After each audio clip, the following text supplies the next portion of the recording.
começa agora mais um Câmara Entrevista. E o nosso convidado de hoje é o pastor Joel Costa. Primeiramente, gostaria de agradecer a sua disponibilidade em estar aqui conosco, por ter aceitado o nosso convite. E gostaria que o senhor falasse das suas origens, né? Onde é que o senhor nasceu, como é que foram os primeiros anos da sua infância.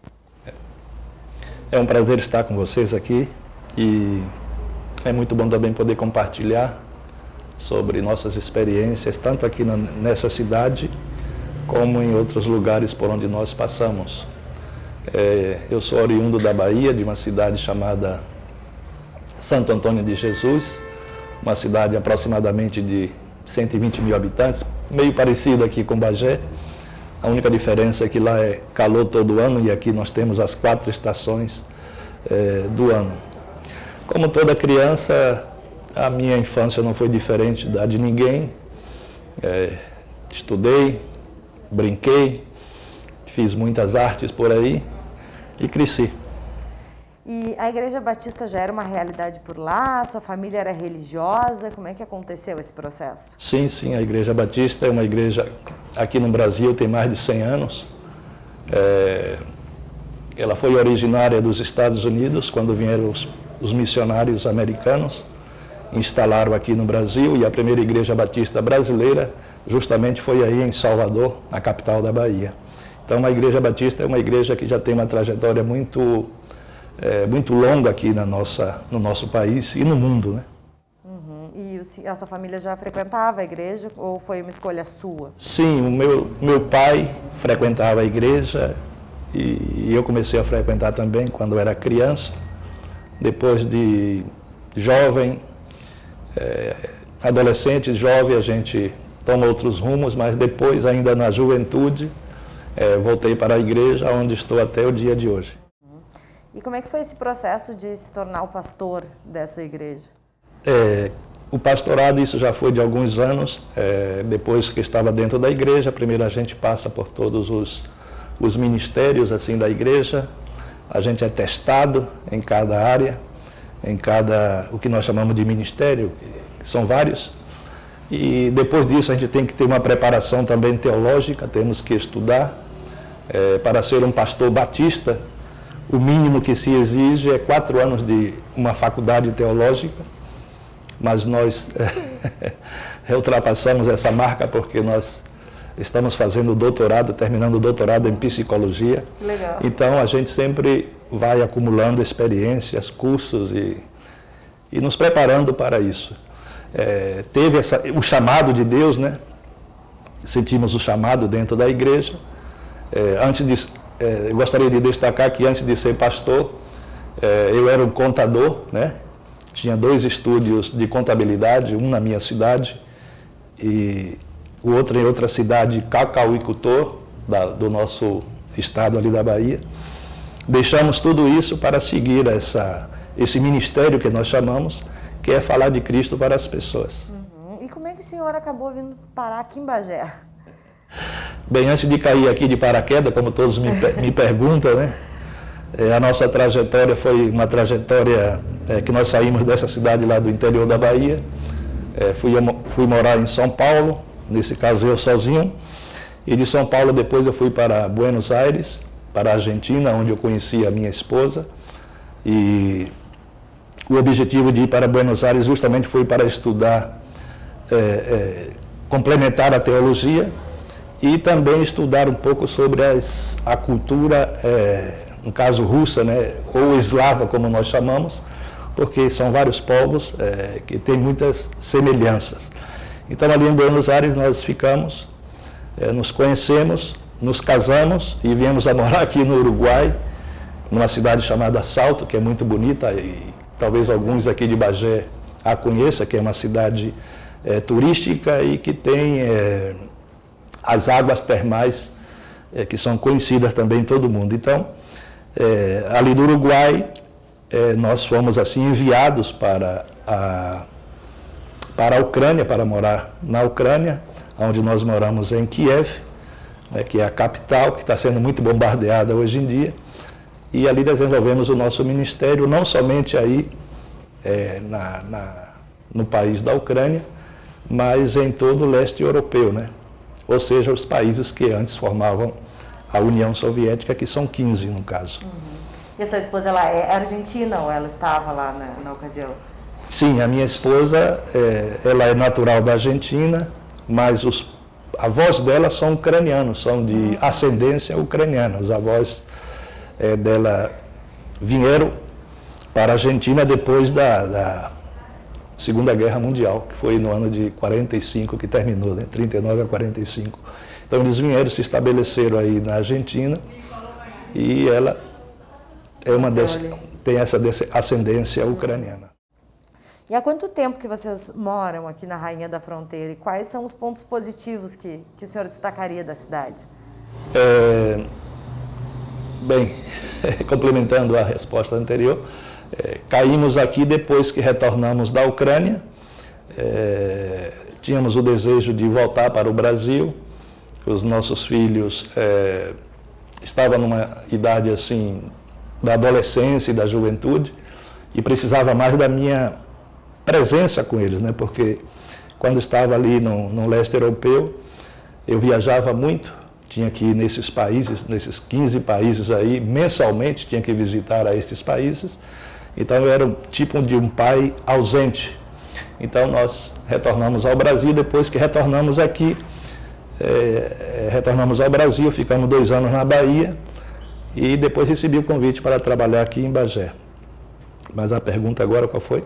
De quanto tempo que vocês estão aqui? Aqui em Bagé nós estamos aproximadamente há 15 anos, vai fazer 15 anos agora em outubro. E o que vocês gostam aqui da cidade? Bem, aqui a cidade, um dos motivos que nos fez vir aqui é justamente a questão do clima. Eu sei que os bagenses não gostam muito do frio, mas nós gostamos do frio, para mim é a melhor época do ano.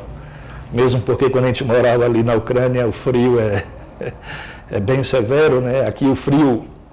Nem é tanto assim, vocês nem sentem tanto. Comparando o frio daqui com o frio de lá, aqui seria mais ou menos o outono, né? Nós ali experimentando temperatura negativa, ou seja, abaixo de 0 a mais de 40 graus, então 5, 6 graus negativo aqui, a gente anda de casaco aberto, né? Como se diz lá. O destaque aqui... eu gosto muito do povo, da população, o povo, e por incrível que pareça, é muito parecido ao ucraniano, né? O povo aqui da fronteira tem essa característica de ser desconfiado, é um povo que não se abre assim de primeira, ele fica na sua, depois que pega a confiança aí se abre. O ucraniano também assim, meio desconfiado, mas depois meio receoso, mas depois que ganha confiança, a gente percebe que é um povo muito bom. Então a primeira característica é o povo, né? Eu acho o povo muito bom aqui da cidade, além do frio também, e uma cidade que está em pleno desenvolvimento, né? A gente vê muita mudança nesse período que a gente está aqui em Bagé, e uma coisa que eu sempre destaquei, na época que era o Mainardi ainda, eu disse a ele, a mim me chama a atenção, aqui na cidade não tem uma lixeira para a gente jogar um papel de caramelo, de chiclete. E ele me falou, Joel, você observou bem, depois disso, já no governo do Dudu foi que apareceram as primeiras lixeiras aqui no centro da cidade. Então a gente vê que a cidade ela tem progredido nesses anos que estamos aqui. Uhum.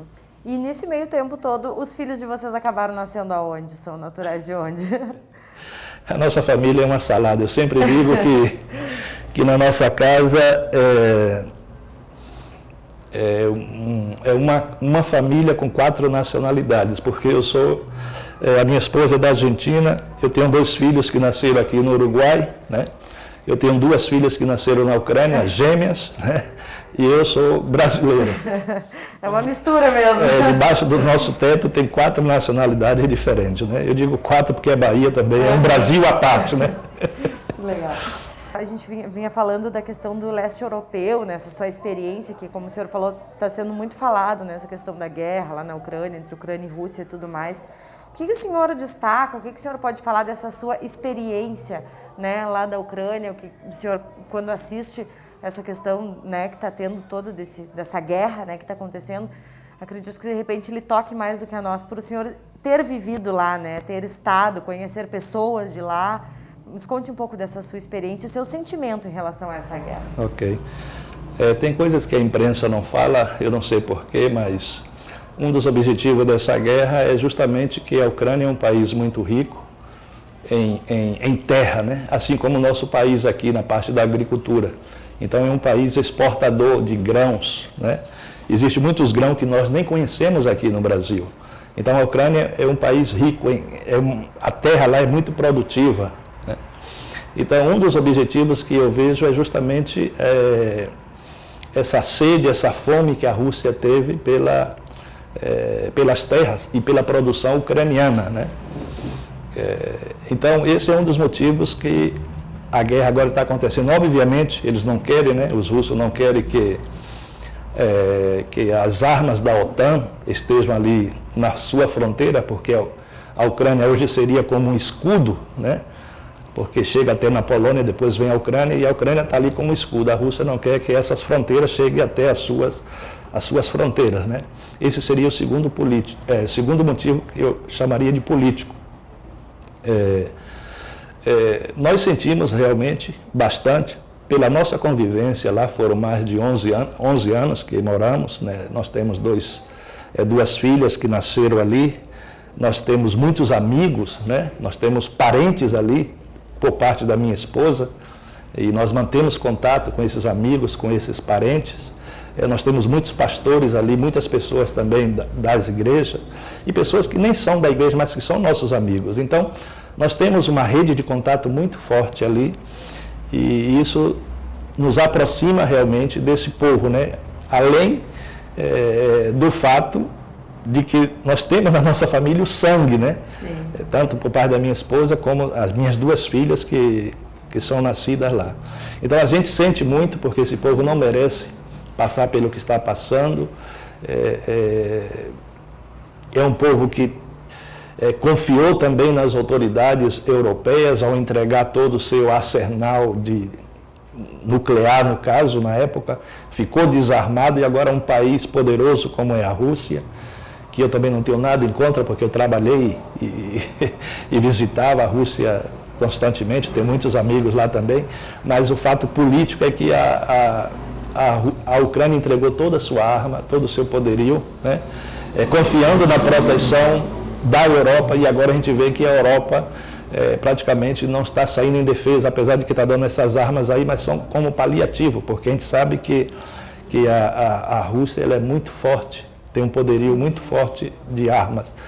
Tanto é que todos os navios de guerra, todo submarino, todo esse arsenal bélico da Rússia, ele estava na Ucrânia até pouco tempo, e está agora, né? Estava ali na Crimeia, que a Rússia invadiu em 2014, justamente porque todo o seu poderio estava ali. E também é a saída que a Rússia tem para o mar, né? O Mar Negro, no caso. Então, ao tomar a Crimeia, em vez de pagar o aluguel como pagava antes das armas, hoje em dia não. Hoje a Crimeia já faz parte do território russo, mas na realidade, quando você olha no mapa, você vê que aquilo ali é Ucrânia, né? Uhum. Que a Rússia tomou, assim também como aquela região que se chama de Donbás aí, que é Lugansk, Donetsk, que é da região leste, que também faz fronteira com a Rússia, e aquele povo ali é um povo que a grande maioria deles são russos realmente, né? A Ucrânia, para que as pessoas possam entender, é um país dividido ao meio. A região oeste é a região dos ucranianos. Eles ali têm a cultura ucraniana, falam o idioma ucraniano. E a região leste, que a gente chama a região pró-Rússia, a grande maioria da população, 70%, 80%, são russos, falam russo, têm a cultura russa, que é diferente da ucraniana, né? E esse povo também nunca aceitou a autoridade ucraniana sobre eles, né? Eu, às vezes, conto aqui para alguns amigos meus que nas nossas férias, geralmente, a gente ia em Crimeia, justamente ali, nas praias de Crimeia, no verão, que lá é agora, né? A partir de maio começa o verão, junho começa o verão, a gente ia com a nossa família para a Crimeia, na praia ali, e conversando com as pessoas, assim, os moradores, eles percebiam que nós não éramos ucranianos, eles nos perguntavam de onde éramos. Aí eu falava, geralmente dizia que era do Brasil, mas morava em Kiev. E quando eu usava essa expressão Kiev, ele dizia, onde é que fica isso? Nós não conhecemos, nós sabemos que a capital aqui é Moscou, não é Kiev. Um mundo à parte para eles. É Moscou, não é Kiev. Era interessante, né? Ou seja, somente para dizer, para que as pessoas possam entender que essa divisão ali já vem de longa data, né? E é dentro do país. E é dentro do país, né? Kiev é o centro a Ucrânia em si, é o centro da Europa, diz o leste europeu, mas na realidade a Ucrânia ela está no centro da Europa e Kiev é a capital desse país, né, da Ucrânia. E o senhor tem mais de 4 décadas, né, como evangelizador, então eu gostaria que o senhor falasse primeiramente sobre os projetos de formação e capacitação de líderes, né? Como é que funciona, onde esses líderes atuam após essas capacitações? O nosso ministério ali, porque o ministério pastoral ele é muito diversificado, as pessoas conhecem mais assim o pastor de igreja, né, que está ali trabalhando com pessoas e tudo isso. Mas o pastorado ele tem várias facetas e uma das facetas é justamente a parte de preparação e capacitação de liderança para estas igrejas, né? E todos os ministérios que tem ali na igreja. Quando estávamos ali na Ucrânia, o nosso trabalho era justamente esse, de formação e capacitação de lideranças. Por quê? Porque naquele regime soviético ainda, no regime soviético, os pastores eles não tinham nenhuma formação teológica, eles não tinham oportunidade de estudar num seminário ou num instituto bíblico, como aqui no Brasil nós temos, né, muitos seminários, institutos bíblicos, para a formação dele, a formação acadêmica e teológica. Então, o que é que nós fazíamos? Nós íamos de país em país, onde nós tínhamos esses obreiros, esses pastores, e ali eu dava curso para eles de teologia. Nos reuníamos aproximadamente durante 15 dias, vários pastores ali de várias igrejas, e estávamos ali dia e noite impartindo essa formação teológica, acadêmica, para que eles pudessem estar melhor preparados para desenvolver o trabalho. Então, aonde eles vão? Depois que eles terminam esses cursos, eles continuam nas suas igrejas, porque são pastores que já estão atuando como pastores, mas sem a formação acadêmica, uma formação muito limitada, muito precária, diríamos, né? Mas depois desses cursos que nós abrimos e trouxemos também outros pastores americanos, ingleses, australianos, alemães, para também nos ajudar nessa parte. Não era somente o Joel Costa, mas nós tínhamos assim uma rede de outras pessoas, de outros países, outros pastores, outros professores de teologia que iam nesses países aí para fazer esse trabalho. Então, o objetivo é preparar pastores, missionários e toda a liderança que uma igreja necessita, porque uma igreja não é somente o pastor é aquele que é mais visto, é como uma cidade, por exemplo, para que as pessoas entendam, né? Tem um prefeito, mas tem a Câmara de Vereadores, tem os vereadores que estão nos bairros, né? Tem as associações de moradores, tem as entidades. A igreja também tem vários departamentos, mulheres, adolescentes, jovens, adultos, e de casais. Tem vários ministérios dentro de uma igreja que necessita de liderança. E é preciso dar uma sequência, né? Eu acredito que deva começar um trabalho lá na infância, com as crianças que frequentam a igreja, dali já começa a formar alguns líderes e crianças que no futuro vão poder liderar. Geralmente essas crianças nem estão na igreja, essas crianças estão aí nos bairros, nas ruas, né? E nós vamos aonde eles estão. A nossa igreja, às vezes a gente dá o café da manhã para essas pessoas, a gente leva na nossa igreja, dá o café, dá o alimento, providenciamos roupas às pessoas carentes e ajudamos com cestas básicas, aquelas pessoas também carentes, ou seja, há todo um ministério ali que não depende somente do pastor. Se o pastor não tiver os seus ajudantes, a igreja ela não funciona, né? Então a gente tem que preparar essas pessoas para que possa atender às necessidades que uma igreja vai encontrando, porque à medida que a gente vai encontrando famílias, a gente vai encontrando necessidades, né? E temos que atender às necessidades das pessoas. E a sua igreja é a Igreja Batista Brasileira, né? Aqui em Bagé, fica situado na rua Marechal Floriano. Quais são os projetos desenvolvidos aqui na cidade que o senhor poderia destacar, como essa questão que o senhor falou de ajudar as famílias, enfim, quais projetos vocês têm? Nós temos aqui projeto com crianças nos bairros, O projeto esse de impartir aulas de ética, de moralidade, de cuidados, por exemplo, com as meninas, com o corpo, a questão da higiene, também a gente leva pessoas capacitadas para isso, além de, que eu falei, né, de dar o alimento, a gente dá, se é de tarde um lanche, se é pela manhã,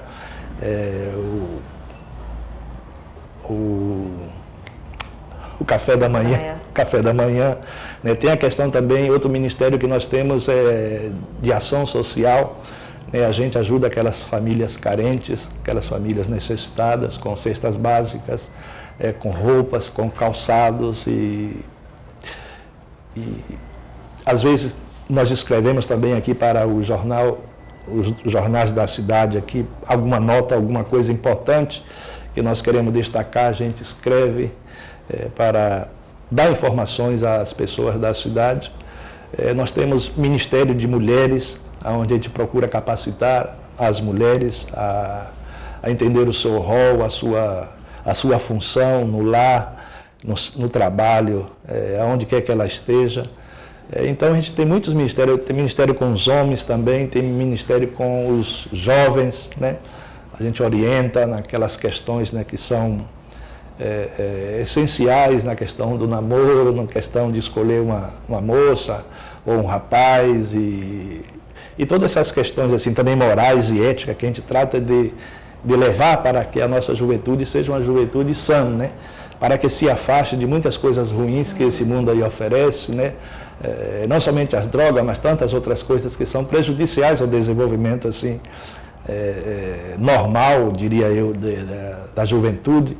Então a gente procura orientar as pessoas em todas as questões. Então a igreja tem esse papel que eu diria que é social, né? Todo o papel de uma igreja ela é social, eu vejo assim, né? Sendo o principal, lógico, a proclamação do Evangelho de Cristo para as pessoas. E entre outras tantas coisas, né, que a gente já falou aqui, o senhor também é um apoiador de programas de rádio e televisão, né? Como é que o senhor tomou contato com essas mídias e qual a importância delas no trabalho evangelizador? Quando eu morava ainda em São Paulo, nós tínhamos um programa de rádio e a nossa igreja ela tinha um programa de televisão. Então ali eu vi a importância da gente divulgar o que a gente faz dentro das igrejas para que as pessoas possam também tomar conhecimento. É sabido que, e também não é de hoje, que as pessoas têm assim, um olhar com muita discriminação para com as igrejas, né? Pelo mau exemplo de alguns pastores, líderes, as pessoas acabam colocando a todos no mesmo saco, como se diz aí, né? Assim como os políticos também têm essa, digamos assim, essa má fama, né? Mas nós procuramos, através das mídias sociais, digamos, da imprensa, dar a conhecer às pessoas o que a gente está fazendo e qual é a nossa proposta, né? Então as pessoas podem ver que nem todos somos iguais.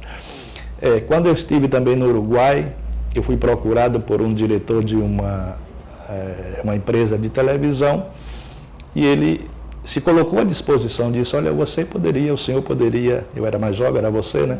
Você poderia fazer um programa de televisão aqui na nossa emissora. E eu falei para ele, mas nós não temos condições, sabemos que televisão é caro, né? Ele falou, não, mas pode ser assim, sem pagar. E em épocas especiais como Páscoa, Natal, essas festas assim, digamos, religiosas, ele abria ali 15 minutos e era para mim mais que suficiente para falar à população, né?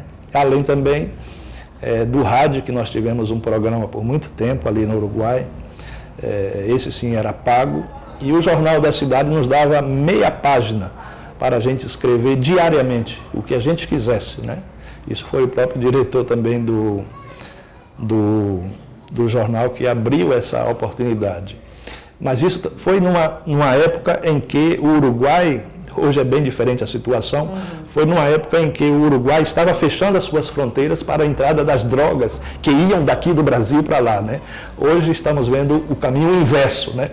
Então os pais ali, ou as forças vivas daquela cidade, eles estavam preocupados com a juventude, então nos convidou a liderança religiosa, e as forças vivas da cidade, como ele chama, prefeito, professores, diretores de escola, filósofos, formamos uma equipe muito grande e íamos de escola em escola falando a esses jovens, né, alertando a ele do perigo que é o envolvimento nas drogas. Então a partir daí nos tornamos assim conhecidos na cidade, porque eu era o único pastor e era o pastor, digamos, mais jovem e o menos conhecido da cidade, mas eles escolheram justamente a mim pelo fato de ter um programa no rádio, né? Então a partir daí a gente teve uma visibilidade maior naquela cidade e fomos assim nos ofereceram o jornal de graça e a televisão para a gente falar mais à população. Então vou encerrar, né, essa entrevista, lhe agradecer pela sua disponibilidade de estar aqui conosco, contar toda essa sua experiência, esse seu trabalho, o trabalho que o senhor realiza frente à Igreja Batista, né? Pedir para deixar então uma mensagem de encerramento aí para os bagienses que estão nos assistindo pela TV Câmara. Eu quero também agradecer essa oportunidade aqui da TV Câmara e dessa maneira a gente poder assim falar à população aqui de Bagé, expressar a nossa gratidão por tudo que nós temos recebido aqui do povo, pelo carinho, né, que as pessoas têm para conosco, para com a nossa igreja aqui nessa cidade. E gostaria de deixar uma palavra de esperança, né? A nossa cidade aqui, eu sempre falo com as pessoas, a nossa cidade tem tudo para dar certo. Eu sei que tem uma ala muito grande da nossa população que é muito negativa, que se olha só a parte negativa das coisas, mas eu gostaria de pedir para que nós confiássemos mais, né, na nossa liderança aqui, no nosso povo, né, porque a nossa cidade ela está melhorando, a nossa cidade ela está mudando, né, a nossa cidade também está sendo conhecida até a nível nacional hoje em dia. Então, a minha mensagem é essa, que nós possamos confiar mais em nós mesmos, na nossa capacidade, que nós possamos olhar os aspectos positivos, né, das coisas que acontecem aqui. Sabemos que negativo existe em tudo quanto é lugar. Então a nossa palavra é essa, que nós possamos ser mais otimistas, né? Possamos valorizar mais as coisas boas que nós temos aqui. E as coisas que não são tão boas a gente trabalha para melhorar. Então essa é a minha palavra. E a segunda, né? Não importa a religião que você seja, ou professe, ou mesmo que não tenha religião. Isso não é... né? Mas que você possa pensar em coisas boas também para a Ucrânia, para que essa guerra termine. Se você é religioso, pode orar, rezar, o que você quiser, mas que pense coisas boas para que isso se termine. Porque ali são famílias que estão sendo destruídas, são sonhos, são crianças, é um país que está sendo devastado, um país muito bonito, A Ucrânia é um país muito bonito. Nós aqui no Brasil não temos ideia do que é boniteza, né? Se eu for comparar, é muito bonita a Ucrânia, é muito linda, é um país muito verde, muitas praças bonitas e muitas avenidas amplas, um país muito bonito, mas está sendo devastado por uma guerra que não é a vontade do povo russo, mas a gente vê que é a vontade do presidente. Então que você possa mandar boas energias, né, positivas, para que essa guerra se termine e que a gente possa viver em paz, que é o que nós queremos. Que Deus possa abençoar a todos e obrigado mais uma vez. Muito obrigada. Então, o Câmara Entrevista encerra aqui. Acompanhe a nossa programação pelas nossas redes sociais, canal 5.3 TV Aberta e 16 da NET.